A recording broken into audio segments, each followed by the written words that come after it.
कृष्ण को पूजना मतलब कृष्ण की पूजा करना नहीं होता। कृष्ण को जानना बहुत ज़रूरी है। और कृष्ण कौन हैं और कृष्ण क्या थे, कृष्ण क्या हैं और कृष्ण वाकई में क्यों पूजे जाते हैं। सब व्यक्तियों की, सब पंथों की, सबकी अलग अलग मान्यता है।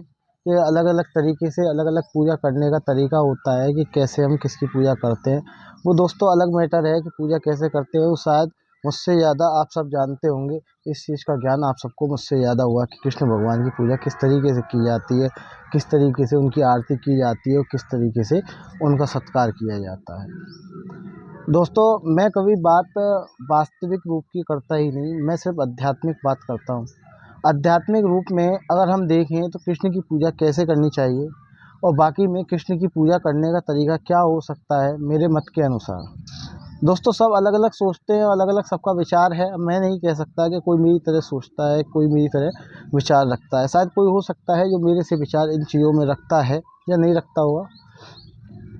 दोस्तों, कुल मिला के ये है कि किसी भी देवता की अगर हम पूजा करते हैं, पूजा करना एक अलग बात है। दोस्तों, पूजा हमने करी, सिर्फ हमको खुशी मिल गई कि हाँ जी हमने पूजा कर दी, वो भगवान हमारे साथ रहेंगे। सिर्फ पूजा करने से क्या, सिर्फ गंगा के नहाने से ही इंसान के बुरे कर्म या बुरे पाप होते हैं वो नष्ट हो जाते हैं? नहीं दोस्तों, कभी हमारे श्री कृष्ण भगवान जिनकी आप पूजा करते हो, उन्होंने भी कभी ऐसा वक्तव्य नहीं दिया। बस ये एक हम मानते हैं कि श्री कृष्ण भगवान को पूजने की अपेक्षा या श्री राम जी को पूजने की अपेक्षा अगर उनको जानना, अगर हम समझें तो ये महत्वपूर्ण ज़्यादा है कि वो हैं कौन और वाकई में कि उनको भगवान की उपाधि और पदवी क्यों मिली। क्या उनको भगवान की उपाधि और पदवी मिली इसलिए कि विष्णु के अवतार थे? नहीं दोस्तों, ये सिर्फ इसलिए नहीं उनको ये उपाधि आज भगवान की दी जा रही है कि वो सिर्फ विष्णु भगवान के अवतार थे, कि राम विष्णु भगवान के अवतार थे, इसी वजह से उनको ये उपाधि दी गई।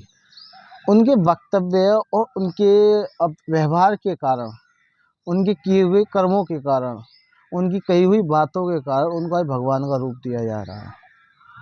श्री कृष्ण भगवान क्या करते थे, क्या थे और क्या हमको मानना चाहिए कि श्री कृष्ण भगवान वाकई में वास्तविकता कैसी है? क्या वास्तविकता ये है कि जो किसी व्यक्तियों द्वारा या कथावाचकों द्वारा या कथाओं में हमको बताया जा रहा है कि श्री कृष्ण भगवान ऐसे थे? या वास्तविकता ये है कि हम जो देखने की कोशिश नहीं कर रहे कि श्री कृष्ण भगवान वाकई में कैसे थे? क्या श्री कृष्ण भगवान वाकई में आप समझते हो कि प्रवृत्ति उनकी चोर टाइप में थी, ये माखन चुरा रहे हैं, ये कर रहे हैं, वो कर रहे हैं? ये दोस्तों, किसी के वस्त्र चुराना, ये सब चीज़ें बहुत अलग चीज़ हैं कि इनको देखकर, रासलीलाओं को देखकर और उनकी जैसे व्यवहार को देखकर, राधा के साथ प्रेम को देखकर आज के समाज अपने को राधा और कृष्ण मानने लग गई है कि श्री कृष्ण भगवान श्री कृष्ण भगवान की माँ उनको इस तरीके से प्यार करती थी, तो बहुत सी माताएं अपने आप को श्री कृष्ण भगवान की माँ मानती हैं। देखो दोस्तों, मानना या ना मानना वो एक अलग मैटर है। किसको क्या माना, मानने ये नहीं रखता कि आपने किसको क्या मान लिया। मानने ये रखता है कि आपने जब किसी को अपना माना तो उसके व्यवहार को आपने समझा कि वो कैसा शख्स है, और हमको भी वास्तविकता में कि ऐसे शख्स को पाने के बाद कैसा होना चाहिए। कि वाकई में मैं कहता हूँ कि मेरे भाई हैं, तो मेरे भाई अगर ऐसे हैं जो कि श्री कृष्ण भगवान के चरित्र कैसे हैं, उनका व्यवहार श्री कृष्ण भगवान के चरित्र का सा है, तो मैं वाकई में एक लकी पर्सन हूँ कि मेरे भाई ऐसे हैं कि जिनका व्यक्तित्व श्री कृष्ण भगवान जैसा है। ना कि इसलिए मैं खुश हूँ कि मेरा मेरा भाई है बड़ा, वो श्री कृष्ण भगवान की ज़्यादा पूजा करता है। मायने दोस्तों ये नहीं रखता कि मेरा भाई श्री कृष्ण भगवान की पूजा करता है या नहीं करता। मायने ये रखता है कि मेरा भाई श्री कृष्ण भगवान जैसा है या नहीं है। क्या उसके अंदर वो त्याग, वो उसके वो निपुणता, वो चीज़ उनके अंदर है या नहीं है। मायने ये रखती है दोस्तों। हमने श्री कृष्ण भगवान को अपना बेटा माना, तो हमको एक सक्षम पिता की तरह या एक सक्षम माँ की तरह उस व्यवहार को करना पड़ेगा श्री कृष्ण भगवान के साथ। अगर हम श्री कृष्ण भगवान को अपना भाई मानते हैं तो हमको उनके साथ वही व्यवहार करना पड़ेगा जो हम किसी बड़े भाई के साथ करते। कि अगर बड़ा भाई हमको देखता तो हम कोई गलत कार्य करते तो उसको देख के छुपा लेते कि बड़ा भाई है, देख कर मुझको सजा देगा।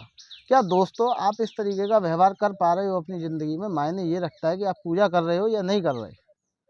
सिर्फ मात्र किसी भगवान की आरती कर लेने से, उपवास मतलब कि उसके लिए उपवास कर लेने से, भूखा रह लेने से क्या आपको लगता है कि कोई भगवान हमारे लिए खुश होता है? कि मेरे को पाने वाला, मुझको चाहने वाला मेरे लिए इतनी कठिनाइयों को करता है, या मेरे लिए इतनी कुर्बानियों को देता है, या मेरे लिए इस तरीके के उपवास, इस तरीके के व्यंजन, या इस तरीके के इतने-इतने पैसे चंदे के रूप में लाके देता है। भगवान कभी तुम्हारे इस व्यवहार से कभी खुश होंगे ही नहीं। अगर भगवान इस व्यवहार से अगर तुम्हारे से खुश होते हैं, तो इसका मतलब तो ये है कि भगवान को भी लोभ है आपसे कुछ, और भगवान को तो कभी किसी से लोभ होता नहीं है। तो दोस्तों, बस मेरा कहने का सिर्फ इतना सा ही मतलब और इतना सा ही उद्देश्य है कि यदि आप किसी भगवान को, यदि आप किसी को पूजते हो, तो उसकी पूजा उसको समझ कर करो।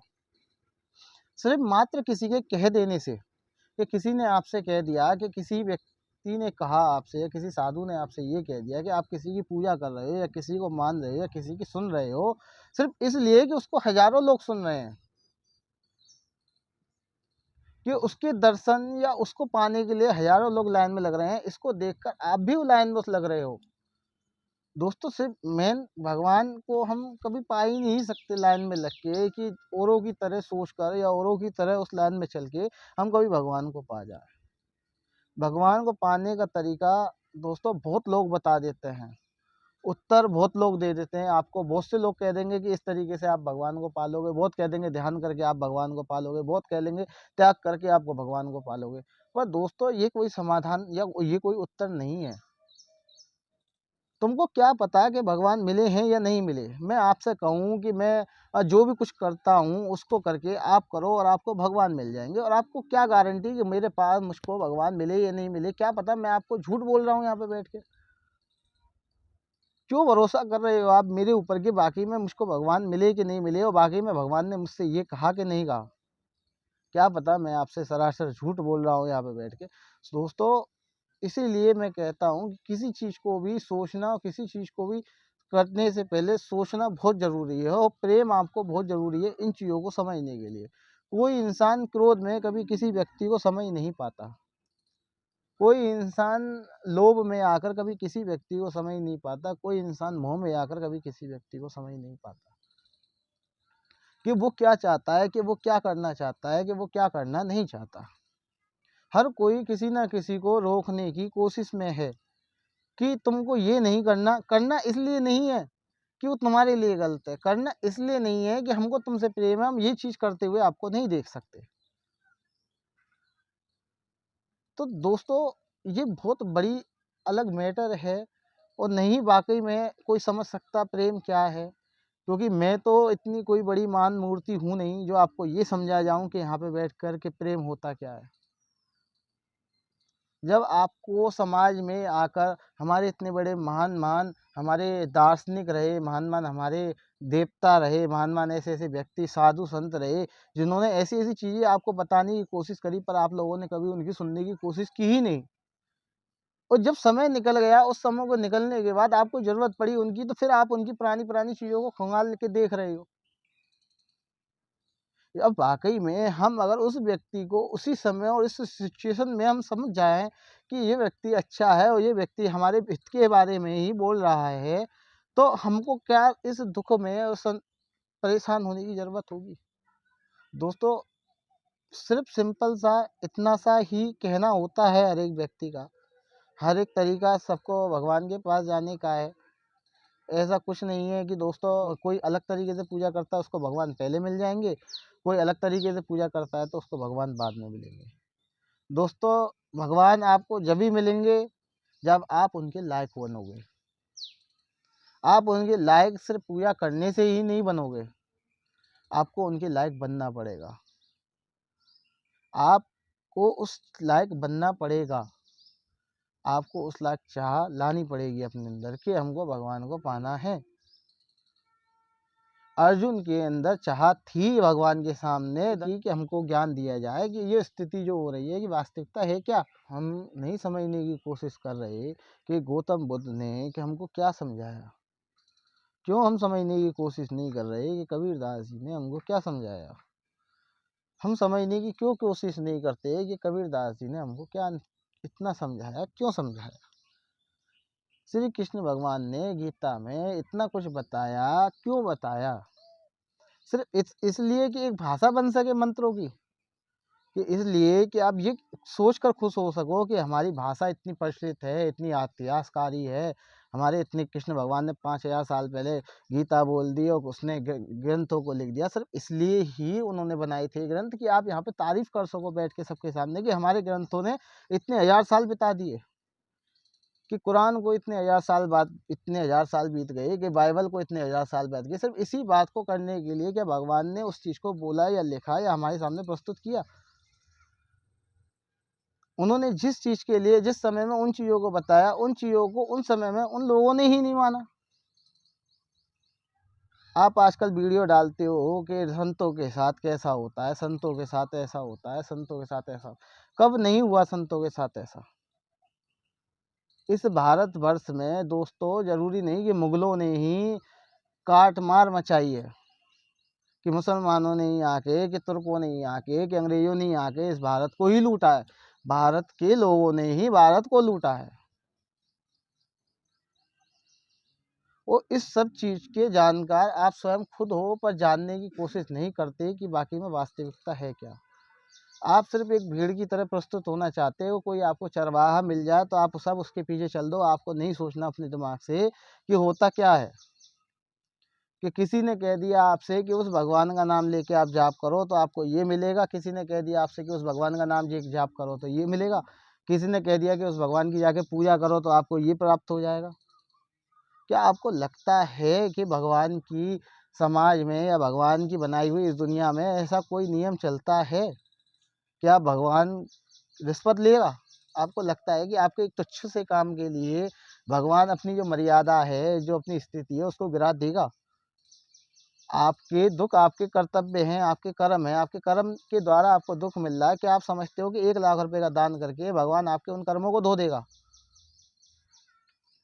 दोस्तों, ब्रह्म ज्ञान पथ, जैसे कि मैं आपसे कहता हूँ कि ब्रह्म ज्ञान पथ कोई किताब नहीं है।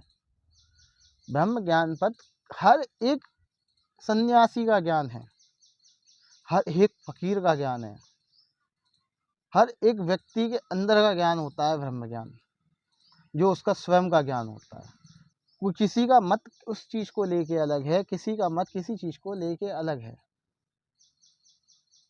दोस्तों, हम नहीं कह सकते कि हमारे हिसाब से ही पूजने से या किसी पंडित के कहने से पूजने से ही, क्या इसी मंत्र के पूजने से ही भगवान हमको मिल सकता है? भगवान गाली देने से भी मिल सकता है। बहुत से हमारी कहानियाँ ऐसी हैं कि जब भोलेनाथ के जूते मारे गए तो भोलेनाथ उसको प्रकट होकर उसको दर्शन दे दिए भोलेनाथ ने। भोलेनाथ पे चढ़ के उसने दिया जला दिया तो कुबेर को उनने वो दे दिया, कुबेर बना दिया, धन दौलत का देवता बना दिया। क्या आपको लगता है वाकई में कि आज हम शिक्षित हो सकते हैं सिर्फ मंत्रों को सीखकर? पहले की शिक्षा हमको ज्ञान देती थी, हमको बुद्धि देती थी, हमको चेतना देती थी, हमको समाज को समझने की शक्ति देती थी। आजकल की शिक्षा हमको क्या दे रही है? सिर्फ हमको वो बांधने की कोशिश कर रही है, सिर्फ तनख्वाहों में। कि जब भी कोई बच्चा पैदा होता है, जब वो पढ़ने लायक होता है, तो उसको सबसे पहले ये सिखाया जाता है कि मेरा बेटा इंजीनियर बनेगा, मेरा बेटा डॉक्टर बनेगा, मेरा बेटा फलान बनेगा, मेरा बेटा ढमाक बनेगा। तो क्या आपको नहीं लगता कि उसमें आपका कुछ लोभ है कि आपका बेटा ये बनेगा? आपने क्यों नहीं कहा कि आपका बेटा एक बहुत अच्छा सन्यासी बन सकता है? आपने क्यों नहीं कहा आपका बेटा एक बहुत बड़ा कथा भागवत आचार्य बन सकता है? क्या कथा भागवत आचार्य की इज्जत नहीं होती? क्या पढ़ने ही वाले व्यक्ति की इज्जत होती है समाज में? मैं आपसे ये कहता हूँ, सिर्फ ज्ञान अर्जित करने वाले व्यक्ति की अगर इज्जत समाज में है, तो बुजुर्गों की इज्जत हम जो करने की सलाह देते हैं, क्या ये हमारी मूर्खता है? दोस्तों, अपने चरित्र को पहचानो। किसी भगवान को की पूजा आरती करने से अच्छा उस भगवान के बारे में बैठ के सोचो कि हमारे भगवान, आखिर हम उनको पूजते हैं तो क्यों पूजते हैं? क्या ऐसा कारण है उनको पूजने का कि हमको उनको पूजना चाहिए? दोस्तों, कृष्ण भगवान के बारे में मैं आपको बताऊं क्या? ये तो बहुत बड़ी मूर्खता वाली बात होगी कि मैं आपको कृष्ण भगवान के बारे में यहाँ पे बैठ के ज्ञान दूं, जबकि आप खुद उनके बारे में जानते हो, मुझसे अच्छा जानते हो, मुझसे अच्छा आपको पता है कि कृष्ण भगवान कौन थे और क्या नहीं थे। मेरा कहने का मतलब ये नहीं है कि मैं आपको कृष्ण भगवान के बारे में बताने आया हूँ। मेरा सिर्फ कहने का मतलब ये है आपसे कि कृष्ण भगवान वाक़ई में कैसे हो सकते हैं, इस चीज़ का विचार करो। क्या कृष्ण भगवान का चरित्र कैसा हो सकता है, इस चीज़ में विचार करो। जब तुम उनके विचारों को करोगे और वाक़ई में उनके विचारों पे चलने की कोशिश करोगे, उनकी जैसी थिंक और उनके जैसे व्यवहार को अपनाने की कोशिश करोगे, तो हर घर में नाम से कृष्ण सही, चरित्र से कृष्ण पैदा होने लगेंगे। अब तो सिर्फ हर घर में नाम से कृष्ण है कि एक बच्चा पैदा हुआ, माँ ने प्रेम से उसको कान्हा कह दिया, उसको कृष्ण कह दिया, उसको लल्ला कह दिया, फलाना कह दिया, ढमकाना कह दिया। किसी ने अपने बेटे का नाम अकबर रख दिया, किसी ने अपने बेटे का नाम यीशु रख दिया, किसी ने कुछ रख दिया, किसी ने कुछ रख दिया। तो दोस्तों फिर आपको नाम नहीं रखने पड़ेंगे, आपके बच्चों के चरित्र ही ऐसे होंगे कि आपको नाम रखने की ज़रूरत नहीं, समाज ही आपके बेटे को उस नाम से विख्यात करेगा। आपके बेटे का अगर चरित्र राम जैसा है तो समाज उसको राम ही कहेगा। आपके बेटे का चरित्र अगर एक राक्षस जैसा है तो उसका नाम भले आप राम रख दो, पर उस राम की कोई अहमियत नहीं रह जाएगी। फिर नाम और ईश्वर, इन दोस्तों नाम तो सिर्फ हमारी भाषाएं हैं। हमने अपनी भाषा में भगवान को अल्लाह कह दिया, अपनी भाषा में गॉड और अपनी भाषा में भगवान कह दिया। वास्तविकता सिर्फ इतनी सी है कि जो भी कुछ है सिर्फ एक है, और आज तक हमको यही सिखाया आया है कि एक है, पर हमने कभी माना नहीं। हर एक व्यक्ति को पता है कि ये तीनों चरित्र एक ही हैं, ये दोनों करैक्टर एक ही हैं। अल्लाह एक ही है, भगवान एक ही है, गॉड एक ही है। मेरे पे विश्वास मत करो कि मैं क्या कह रहा हूँ, बाकी में आप सर्च करते हो तो किसी व्यक्ति से पूछना कि गॉड का मतलब क्या। गॉड का मतलब किसी हिंदू शख्स से कहोगे तो वो आपको भगवान ही कहेगा, और किसी मुस्लिम शख्स से अगर आप गॉड का मतलब कहोगे तो वो आपको अल्लाह ही बताएगा। ऐसे ही किसी व्यक्ति से, हिंदू व्यक्ति से अगर हम पूछें कि अल्लाह का मतलब क्या है, तो वो हमको भगवान ही बताएगा। जैसे हम इंसान को मानव कह देते हैं, ह्यूमन कह देते हैं, और फलाना कह देते हैं, ढिमकाना कह देते हैं अलग अलग भाषा में, पर वो है वही एक। तो दोस्तों समझने की कोशिश करो, हम कोई अलग नहीं है, वो सब एक ही हैं, उसी की उत्पत्ति हैं, उसी के द्वारा बनाए हुए हैं। सिर्फ आपके विचार हैं और आपकी सोच है और आपकी समझ जो अलग आपको कर देती है कि आप अलग हो, कि आप पंडित हो, कि आप ये हो, कि आप वो हो। सिर्फ आपके विचार और आपके कर्म आपको अलग करते हैं। कि श्री कृष्ण भगवान का चरित्र कैसा था, तो दोस्तों उसके बारे में भी आप जानते हो, गीता में पढ़ सकते हो कि श्री कृष्ण भगवान का चरित्र कैसा था। पर दोस्तों हम एक बात करते हैं आज प्रेम की, कि हमको उन गीता के मंत्रों से कोई लेना देना है ही नहीं। हम तो अपने कृष्ण भगवान की अंतरात्मा को, उस आत्मा को समझते हैं जिस आत्मा के कोई वर्ड ही नहीं होते, कोई लैंग्वेज ही नहीं होती, आत्मा की कोई भाषा नहीं है दोस्तों। वास्तविकता यही है कि और ऐसे ही भगवान की कोई भाषा नहीं है। हर एक व्यक्ति ने अपनी भाषा में भगवान को कुछ और लिख दिया, हर एक व्यक्ति ने अपनी भाषा में कुछ और किसी को कुछ लिख दिया। क्या कह रहा है कोई भगवान से, मतलब इससे नहीं रखता कि भगवान से हम क्या कह रहे हैं। सिर्फ भगवान की हम की हुई चीज़ों को हम सोच सकते हैं। और जितना मैंने अब तक अपने गुरुओं को और जितना अपने भगवानों को, जितना इस दुनिया को देखा है, और वास्तविकता यही दोस्तों कहती है कि सबसे ऊपर अगर भगवान को पाने का एक ही रास्ता है, वो है प्रेम। हम इस नरक में रह रहे हैं। वास्तविकता में आप सोच सकते हो कि आप पैसे वाले हो या आप किसी चीज़ में समृद्ध हो तो आप बाकी में स्वर्ग में हो। दोस्तों ये स्वर्ग नहीं है, ये वो नरक है जो आपको काटने के लिए दिया गया है, और ये हर एक आत्मा को काटना पड़ता है। और आत्मा खुश होती है कि मैं मानव योनि में आऊँगी, मानव योनि में आऊँगी, मानव योनि में आऊँगी। और जब वो मानव योनि में आत्मा आ जाती है तो वो अपने मोह, लोभ, क्रोध के कारण उसी ही काल में व्यतीत बनती चली जाती है, उसी काल में घिरी चली जाती है, उस जैसी ही वो होती चली जाती है। सवाल उस समय उससे किया जाता है, उस आत्मा से, जो कि आत्मा वाकई में श्री कृष्ण भगवान, सॉरी, वाकई में गीता जो कही गई थी वो उसी भगवान आत्मा की बात उसी दूसरी आत्मा से हो रही थी कि तू किस लिए इस धरती पर आया है और तू कर क्या रहा है इस धरती पर रहकर। उसी ज्ञान को नाम दिया गया गीता का ज्ञान। वहाँ पे हम अर्जुन को हटाकर खुद को भी रख सकते हैं, वहाँ पे हम भगवान को हटाकर अपने पिता को भी रख सकते हैं। अब तुम खुद सोच लो कि तुम उस स्थान पर क्या क्या रख सकते हो। तुम इस दुनिया की ऐसी कोई चीज़ नहीं, उस भगवान के द्वारा बनाई हुई ऐसी कोई चीज़ नहीं जो तुम उस स्थान पर नहीं रख सकते भगवान के स्थान पर। तुम उस भगवान के स्थान पर तुम एक वृक्ष रखकर उस वृक्ष से भी ज्ञान ले सकते हो, उस वृक्ष से भी विद्या ले सकते हो।